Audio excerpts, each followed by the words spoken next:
Video শুরুতেই বলে থাকি আগামীকাল তোমাদের সঙ্গে আমি শেয়ার করব আমার আর নীলসোনার মজাদার অ্যাক্টিভিটি যা আমরা সারাদিন করে থাকি।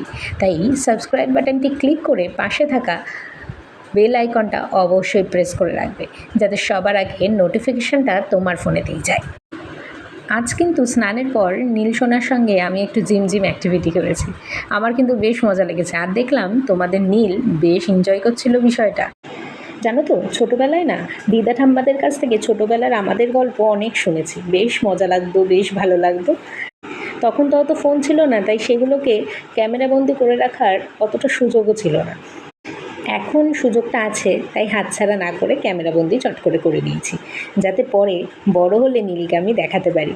আর তখন কি করবে, ও আমাদের মতনই মজা পাবে, হাসবে।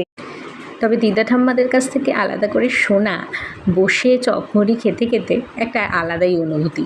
আমি তো শুনতাম বৃষ্টির দিন, চারিদিক অন্ধকার, আর ঘরে হাত পাকা হাতে, আর দিদা ঠাম্মাদের কাছ থেকে সেই পুরোনো দিনের গল্প। জানো তো, তোমাদের সাথে একটা কথা শেয়ার করি। দেখো তো, ও এখন না নতুন একটা অ্যাক্টিভিটি শিখেছে, কি জানি, 2 হাত আঙুল মুখের মধ্যে ঢুকিয়ে রাখে।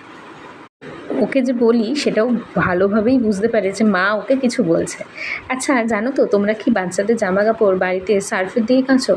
সার্ফ দিয়ে আর কেচো না, কারণ সার্ফের মধ্যে থাকে কিছু হার্স কেমিক্যাল, যা বাচ্চার জামার মধ্যে আটকে থাকতে পারে, যা থেকে বাচ্চার ইনফেকশন অথবা অ্যালার্জি হতে পারে। তাই বাজার চলতি যে কোনো ফার্মাসিতে গিয়ে তুমি বাচ্চাদের জন্য লিকুইড কিনে এনে ওয়াশ করতে পারো।